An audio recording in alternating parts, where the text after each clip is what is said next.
All right. Welcome to Be the Market Expert. And let's kick it off with this from our friends over at Land Title. This got sent over to me last night, fresh off the press, if you will. And we're looking at concessions, right? And what we're looking at here is we have May at the very top versus more of your year to date. And so let's look at this thing real quick. So I think this is very important information that we should be having in our back pocket. I think the messaging from today is going to be this.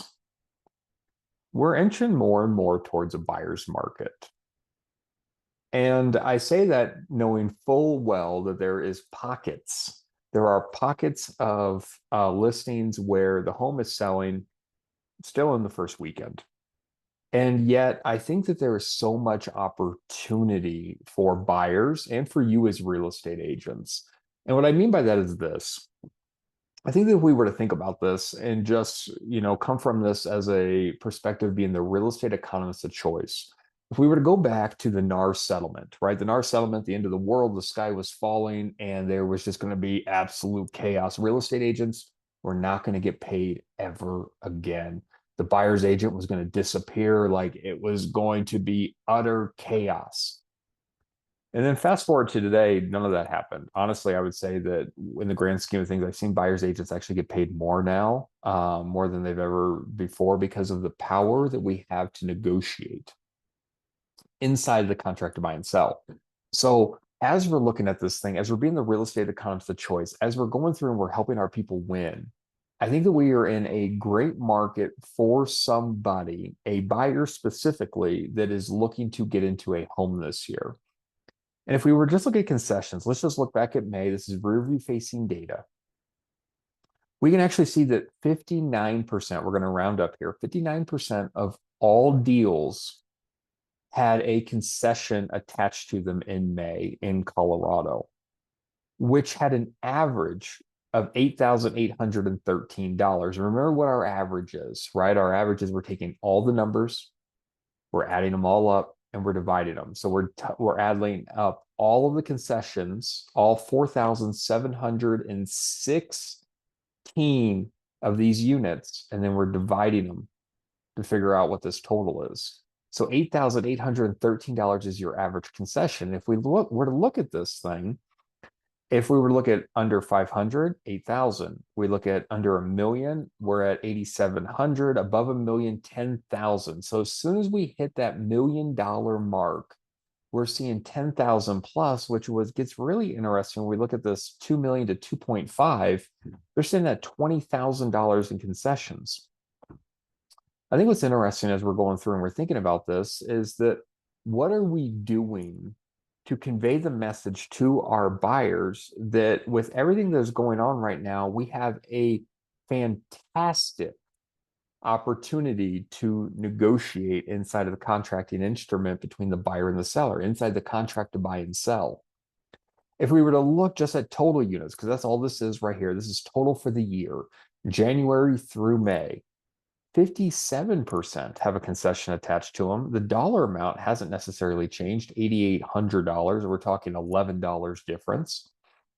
And again, if we were to look at this thing where we could actually see the bigger jump, right? 500 to a million, we saw that bump up a little bit. We saw a million to 1.5 bump up, and then the 2 million to 2.5 actually went down a little bit. Guys, these are the conversations that we should be having. So we're sitting with our buyers and we're figuring out what price point that they're looking at, or we're going to the barbecue, the graduation party, the insert whatever here because the weather has finally turned, and we're having some conversations with people, and we're saying, hey, you know what? That's an interesting question that you had about what the market looks like. But what some of the things that we're seeing for our buyers right now is in the state of Colorado, we're seeing sellers actually write buyers an $8,800 check off of the purchase price to help them with closing costs, to help them with lender fees. And guys, just think about the power of that conversation, right? Like this is something that I'm putting in my back pocket. This is literally hot off the press. I got this last night. $8,800 is what sellers are writing checks for to buyers outside of the purchase price and everything else we negotiated outside of the inspection objection, outside of any appraisal issues, outside of the purchase price and the offer, another $8,800. Like, this is one of the conversations that we should be having. This was kind of interesting. And it says two maps that show where the housing market is struggling. And spoiler alert, we've made both maps. If we were to look at this thing, we're just kind of going to go through. We're going to do this at a high level just because I just like the visual. And it says new home market conditions. So in Colorado, right, we got Denver and we got Colorado Springs. That's our two biggest markets that we truly have when we just started thinking about the population of people moving, buying, and selling inside of Colorado, Denver, and Colorado Springs. They're saying they're both slow. And this is no surprise to us, right? Of all the conversations that we've been having over the last couple of months now, that we know that even new builds have started to slow down in Colorado. We are not a market where we see a lot of spec homes being built. These are homes that people are actually going through, picking out their dirt and saying, build this house, here's my money, I'll see you in 1 year's time, right? That's what a new build looks like in Colorado, generally speaking. And new builders, especially from 2022, at least the second half until 2024, it was gangbusters, right? People were still needing to buy and sell, as is life. And when things were going on, what they were able to do is they had the ability to be their own bank. And that's the biggest difference, right? That's when we're talking about like a new build versus a resale home. And we're talking about the lending capabilities around each one. We typically see the new builds being able to outpace the resale market, especially with the lender piece, with rates being where they are, because the new builds are their own bank. And that's why we can't see lenders compete with new build pricing as far as the financing aspect of this thing goes, because they're getting their money from different places. But what we're seeing right now is we're seeing it actually start to slow down even in the new build market in Colorado, right? We can see normal markets across California. They have some strong markets in Southern California, Texas, Florida. We understand this. This has been conversations that we've been having for months. These two states have had a huge influx of building because of the digital nomads when they were going through the Sun Belts and these people were moving. Well, they built it hoping that they would come, and now they have an inventory backlog of where they have too much inventory on the board right now. Then if we were to look at this thing, the resale market, okay, here's your second story, or your second story of this. Here's Colorado again. It's slow. And we've seen this. We're living through this right now. Big major pieces, right? And we're going to talk about this as we go through. What we understand is we understand that there's a lot of inventory on the board. We are slowly approaching the 1,000,000 units of inventory across the nation right now. And so with that being said, we live in a price point that is higher than most states in Colorado, with our average price point being around $600,000. You couple that with the cost to borrow money, we have an affordability issue. There's an affordability issue in Colorado right now. So we have high inventory, we have high home prices in Colorado, couple that with the cost of borrowing money. And now we're not having as much demand as we used to have. So kind of interesting as we're going to go through this. We're slow. We're not very slow yet, but we understand again with Texas and Florida, they are having some issues right now just with the amount of inventory that they have on the board. Here's an interesting piece as we're talking about inventory. Inventory is a key housing metric. And let's look at this thing. So we're going to scroll the way down and let's look at Colorado. So this is your 1 year change of inventory between May of 2024 versus May of 2025. We have 51% more inventory on the board right now than we did this time last year. Now, here's the thing. This is one of these infographics that I would look at to say, buyers, if you've been on the fence, like now might be a great opportunity for us to go out and find a home that fits your family's needs and lifestyles Because with this much inventory on the board, there might be some motivated sellers out there as they're looking at all the competition that's in their neighborhood, that's on their street, and let's go see what we can do to help you win. We already understand that on the average concessions, it's 8,800, but there's people, and what we're seeing right now, and this is kind of interesting. What we're seeing right now is we're seeing some homes that are sitting on the market that really aren't necessarily taking any price changes. They're just sitting. Well, what's interesting about that is are they sitting because the sellers are unwilling to take a price cut, or is it just because they don't want that to be in their strategy? They're hoping for an offer. So what would it look like if we have a buyer that's interested in a home? We see that this home has been sitting on the market for a little bit, and then we negotiate a better price for our sell or our buyers, understanding that we have 51% more inventory than we did this time last year. If we were to fast forward this a little bit more, let's look at May of 2019. We know on this call that when we're talking about a healthy and or normal market, we're looking at 2019 data, right? 2020, we had a global pandemic. 2021, we had super low interest rates. 2022, the first half, we had super low interest rates, and then they skyrocketed very, very quickly. We've never seen in the history of our society money, the cost of money to go up as quickly as it did in that short of period of time. 2023, 2024, we lived through pretty high interest rates, comparatively speaking to what we were in versus what the home prices look like, the cost of money. And then 2025, they've gone down a little bit. They've stayed pretty flat, but they're still not where people are super excited about them. So when we're talking about more of a healthy market, we look at 2019 data. So let's talk about Colorado. We have 34% more inventory today than we did in 2019 before the global pandemic. So again, I'm taking this data and why it's probably not a super awesome time to list the home, unless I'm going to be very reasonable and realistic with my expectations for the price of the home for what I'm going to be able to get out of it with all the other competition and all the other extenuating factors. But with this information, guys, I think this is a great time for a buyer to get out and actually go look. I'm not saying that like rates aren't going to drop, but here's the thing. No signs are pointing to we're going to have some rate cuts. Zero. Now, I know there was an article on Monday that popped out. So yesterday, the Fed presidents, Jerome Powell, did take some heat on Friday, taking the stance that, hey, we're going to still hold off on lowering rates. I know that like Grant Cardone came out on Sunday and lit him up just about what they're doing to the housing market.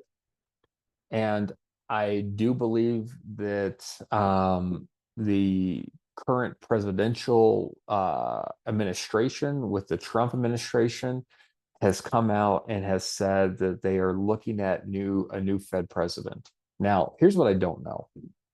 I don't know if there's really any grounds for dismissal for Jerome Powell at this point. I don't know if the president really has enough authority to remove a sitting president with the current market that we're in, because we're not in a recession. What I do believe that I know is that the only way to remove a Fed president is from gross neglect. And I just don't think we're there right now. So it'll be interesting because I do know that they've already identified who they would want in that position. And obviously, it's going to be someone that's aligned with what the president believes that we should be seeing. Now, here's the thing. We do get a new Fed president. That's good news for all of us, only because we deal in the highest ticket priced item that most Americans purchase in their lifetime. And we are disproportionately affected when the cost of money goes up. And so if a new Fed president does come in, they're aligned with the current administration with rates need to be lowered. We will start seeing some of this inventory get removed off of the table, and we would see more sales. We'll watch it. But then as we go through, we have Lawrence Yun has come out right from NAR. He's NAR's chief economist and says the housing market recovery has been delayed. And guys, like we just keep seeing this, right? We just keep kicking the can down the street. And I don't think this is anything new to any one of us. But when we go through, this is what I wanted to pull from here. The Fed could indirectly provide mortgage relief. And this is the conversation.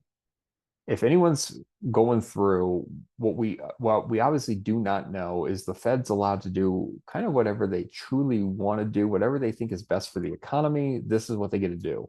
It says since the start of this year, the central bank has signaled that it is changing its strategy, taking a wait and see approach rather than the rate cutting campaign many economists expected. And that's truly where we are right now. It says that hesitancy to lower interest rates has been intensified by the White House's ever-changing tariff policy. And that's where Powell is leaning right now. He says, look, with what the administration is doing, we do not know what the implications are going to look like in Q3, Q4. While everything looks okay on the surface right now, we actually don't know what ramifications this is going to have. And so we're not going to lower rates. We're not going to raise rates. We're not going to do anything. We're just going to hang out and watch. And again, that has some people frustrated. That has some people shrugging their shoulders. They're like, it is what it is. And yet we're disproportionately affected again. So we're over here on the sidelines saying, please let the dam break. Please let the dam break, right? Like that's what we're looking at. And it says the mortgage rate is the magic bullet. And we are waiting as to when that could come down. And again, that's what we're waiting on. We were led to believe in the very beginning that it had to do with inflation. Well, the inflation number's been curbed. And at this point, we're where we need to be, and the number hasn't come down. We understand that we have a job loss recession Fed to where a lot of the stuff that they're going to do is they're not going to remove rates at this point unless we start seeing a lot of people lose their jobs. And we've had some of the best employment numbers over the last 2 years. And so that's not happening. And we don't want that, right? Like as Americans, we're not rooting for people to lose their jobs because it's super anti-American. And yet, as we're looking through, like we're just in a wait and see, we're in a holding pattern because honestly, nothing's really going to change the real estate market unless rates do come down. And at this point, it looks like we would have to be in a full-blown recession before anything truly happens and or the president finds a way to fire the current sitting Fed president. Those are the only two things. One man loses his job and is replaced, or we see numerous Americans lose their job because we're in a recession and people are getting laid off. And we don't necessarily want either one, right? Like that's not what we're going to root for. We're not going to ever cheer for someone to lose their job, but that's kind of where we are. So let's look at this, right? Let's go in and let's look at what Logan Motoshami has to say. And as we're looking at this thing, rear-view facing data says one of the most encouraging data points for 2025 so far is new listings have finally emerged from a 2-year slump, exceeding 80,000 new listings per week during the seasonal peak period. But the question, have we already seen the highest new listing print for the year? All right, cool. So we are currently in the seasonal period where we should see high levels of new listings. Guys, while it hasn't felt like it, we understand that we are in a very seasonal market in our industry, right? Our industry is very seasonal. We know that when we are in this springtime period, this is where people start going out and looking and start buying houses, especially in Colorado. Colorado, we're in a very seasonal market, right? It gets cold and snowy and people start to hibernate. And so as we're looking at this thing, we are in the historical time period where people are waking up and making moves. And while it has been cold, I think we have finally kicked the cold spell. And we're looking at this thing that says that he prefers to wait weeks after any holiday weekend to gain clear understanding of the weekly data. And he says, last week, both the new listing and active inventory growth showed only mild increases. So let's look at the new listing data.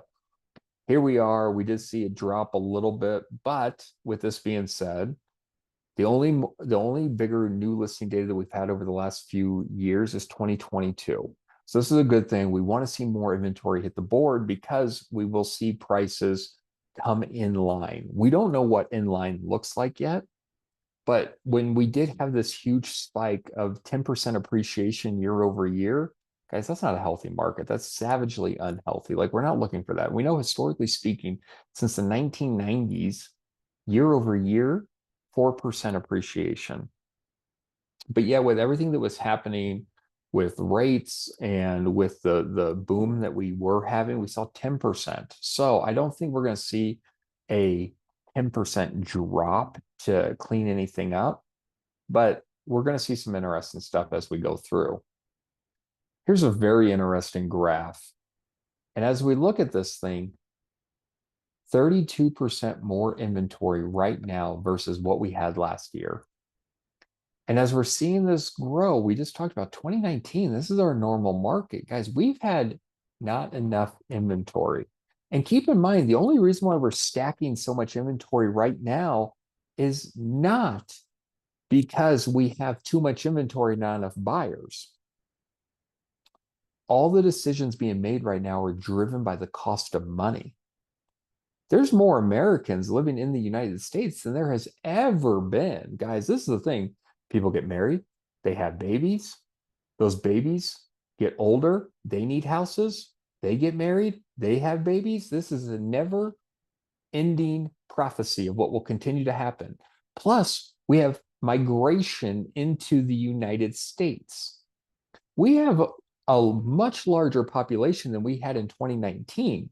The only reason why we have so much inventory on the board is because it's expensive to borrow money, which leads us back to the cost of money. When the cost of money starts going down, guys, it's going to be a frenzy. I promise you that. When that dam breaks, it's going to be crazy. And this is why we need to start lowering it sooner than later. Because if they do one monstrous drop, here's the thing. Let's say we do go into a recession, and I want us to be very clear on this. None of us want a recession. Recession means people get fired, people lose their jobs, they end up on hardship, bad things happen. We do not want a recession. But this is what we do know in our industry. Affluent buyers aren't going to lose their jobs, right? When we're talking about the people that have good jobs, that have stability in their lives, they're not the ones losing their jobs. So when we start talking about our buyer pool, if we do go into a recession, us as real estate agents, it's actually not a bad thing for us. A recession is not bad for our industry. It's actually really good for our industry. When the Fed has to pivot and slash the cost of money, and we see this influx of money and the cost of money being more affordable, we actually see people go rush and buy real estate. And again, we're not going to pray for that or cheer for that or root for that or anything, because that's super un-American. What we do understand is that this number will come to a halt the moment that the interest rates start going down. And if they come down considerably, we could see a dip below these lines again. So we want them to start lowering it slowly, so that we just start seeing this trickle of inventory come off the board, right? We want to see trickles. We do not want a 2021 market again, guys. For those of us that went through it, it was zero fun. I mean, it was fun to be a seller because while you had all these offers and you could pick and choose who you came from and who you went with, and all that mattered was your bottom line. What we do know is historically sellers become buyers, and then you had to go into that competing. And I'm telling you, I just think about the Zillow article that read 1/2 of all buyers cried at least once during the home buying process. It was zero fun to live through that time. So this number will continue to go up as long as the cost of money stays high. What's going to be interesting is when they start to lower rates, how quickly this number will fall. And it will be depending on how strategic they are.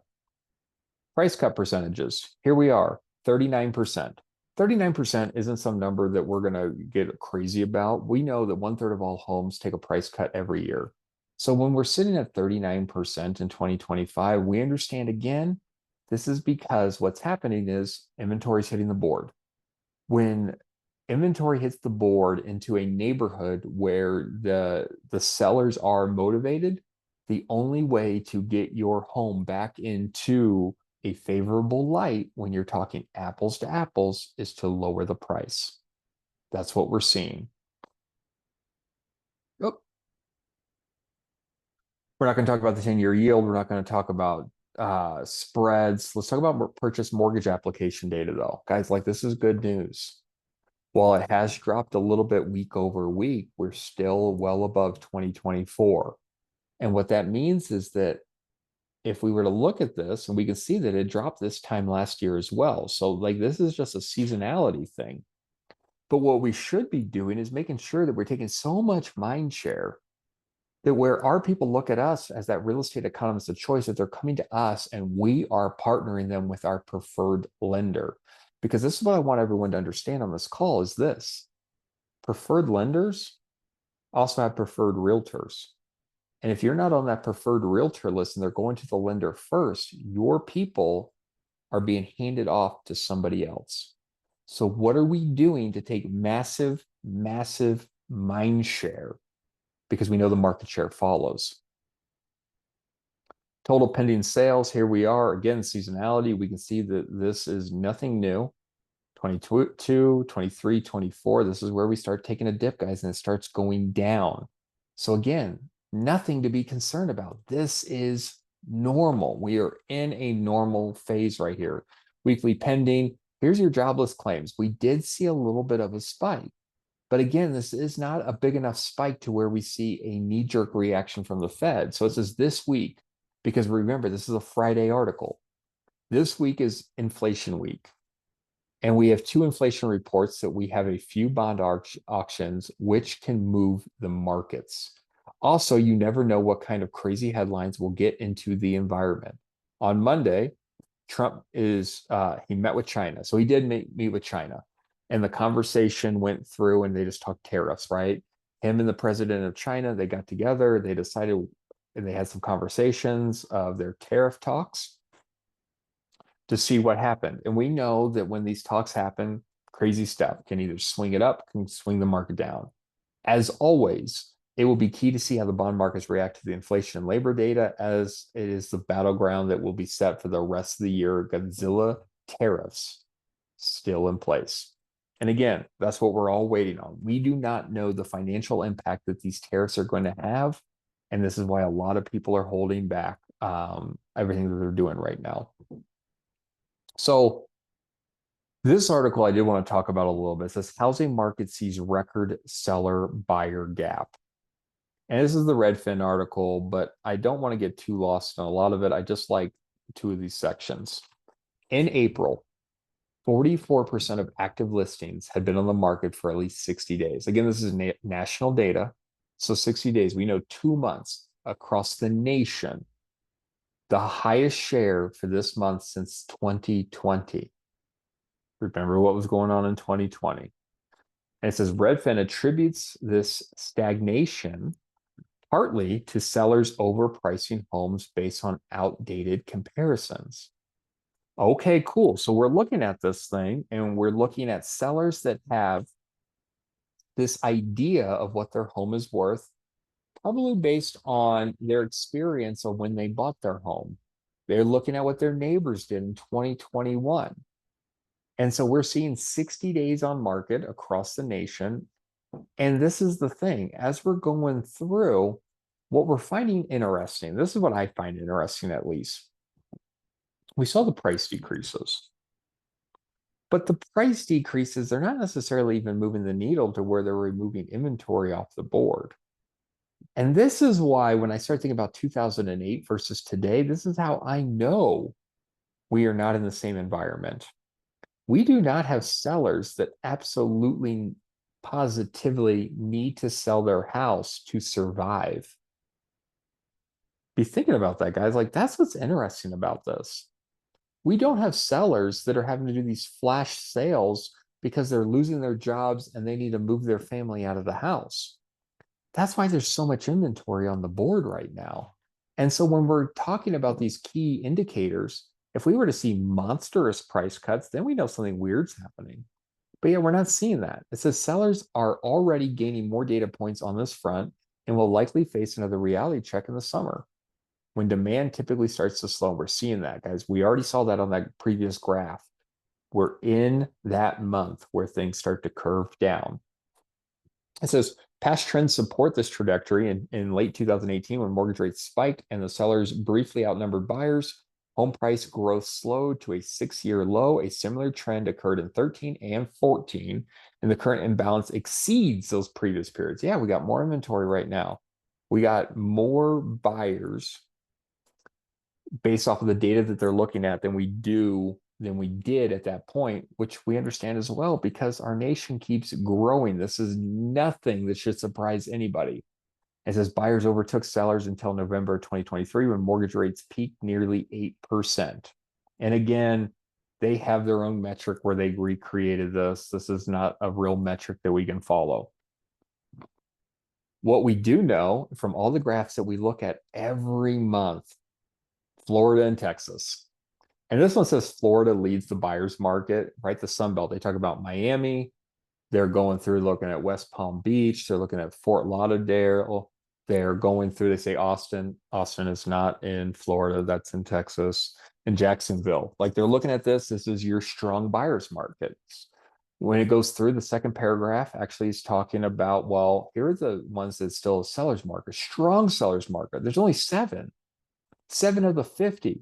They're looking at New Jersey, right, as being number 1 right now. And then they're talking about balanced markets with St. Louis, right? They're going into Kansas, Chicago, San Jose. They are more of a balance. So we're seeing both parties come to the table with an agreement and they're coming back and they both feel like it's a win-win.